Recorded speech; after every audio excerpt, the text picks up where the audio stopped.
Asalaamu calaykum waraxmatullaahi wabarakaatu. Kusoo dhawow janaalka dhakhtarkaaga. Fadlan haddii aad ku cusub tahay janaalka subscribe saar si aad ula socotid muuqaalada cusub. Muuqaalkan waxaan ku sharxi doonaa dawooyinka loo isticmaalo in lagu yareeyo xanuunada daran ama xanuunada zaa'idka ah oo loo yaqaano opioid drugs. Dawooyinkan waxaa ka mid ah dawada loo yaqaano tramadol.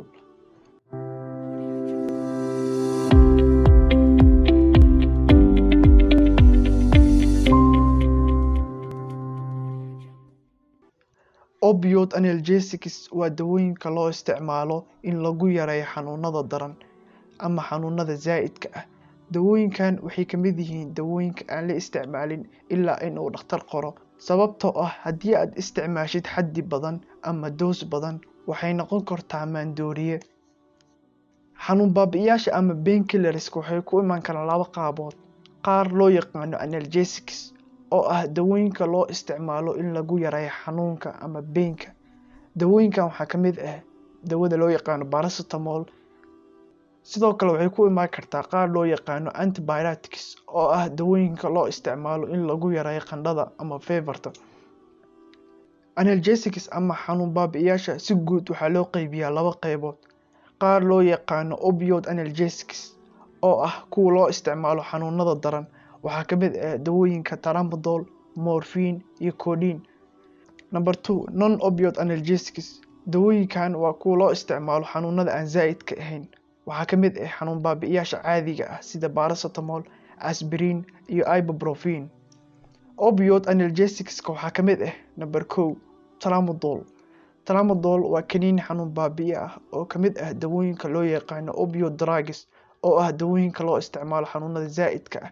Wuxuuna ka mid yahay dawooyinka addiction-ka leh oo la qabsiga leh. Dawadan tramadol waxay ka howlgashaa habdhiska neerfaha jirka, waxayna ay yareysaa dareenka xanuunka ee jirka, iyadoo ka dhigta qofka mid xanuun iyo caajis aan dareemin inta ay jirka ku jirto. Balse dhibaatada ugu xooggan ayaa ah la qabsi iyo inuu qofka jirkiisa shaqayn waayo dawada la'aanteed, taasoo qofka ka dhigaysa mid u baahan markasta qaadashada dawadan. Number 2, morphine. Morphine waa dawo loo isticmaalo xanuunada daran. Dawadan waxaa laga soo saaraa inta badan dhirta iyo sidoo kale xoolaha. Waxay ka mid tahay dawooyinka aan dhakhtar la'aan la isticmaali karin. Number 3, codeine. Codeine waa sida morphine oo kale balse way ka daciifsan tahay oo inta badan dosage-ka ay ku imaado way ka yar tahay dosage-ka ay ku imaado morphine.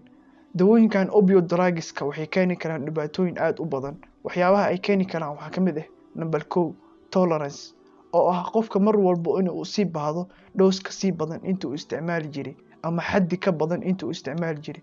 Tusaale ahaan, qofka haddii sidii caadiga ah ay ku filnaa jirtay 50 mg oo kaniiniga loo yaqaano tramadol, wuxuu u baahnaanayaa xaddi ka badan xaddigaas sida 100 mg ama 150 mg iyo wixii ka badan.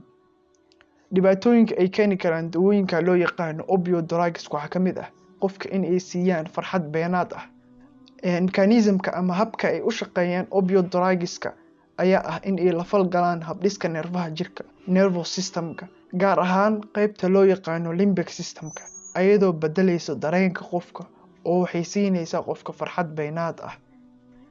Number 3, dysphoria. Sidoo kale dawooyinkan opioid drugs-ka waxay keenaan dysphoria oo ah qofka inay ku dhacdo niyad jab. Sidaan hore usoo sheegnay, dawooyinkan opioid drugs-ka waxay la falgalaan habdhiska neerfaha jirka oo qofka hadduu isticmaalo wuxuu dareemayaa farxad zaa'id ah. Hadduu iska daayana wuxuu dareemi doonaa niyad jab ama murugo zaa'id ah. Sidoo kale dawooyinkan opioid drugs-ka waxay keeni karaan nausea and vomiting oo ah qofka inuu dareemo lalabo iyo matag. Waxaa muhiim ah inaadan qaadanin dawooyinkan haddii aad ka maaranto oo aad isticmaasho noocyada kale ee xanuun baabi'iyaasha normalka ah sida paracetamol, aspirin iyo ibuprofen iyo noocyada kale ee xanuun baabi'iyaasha ah.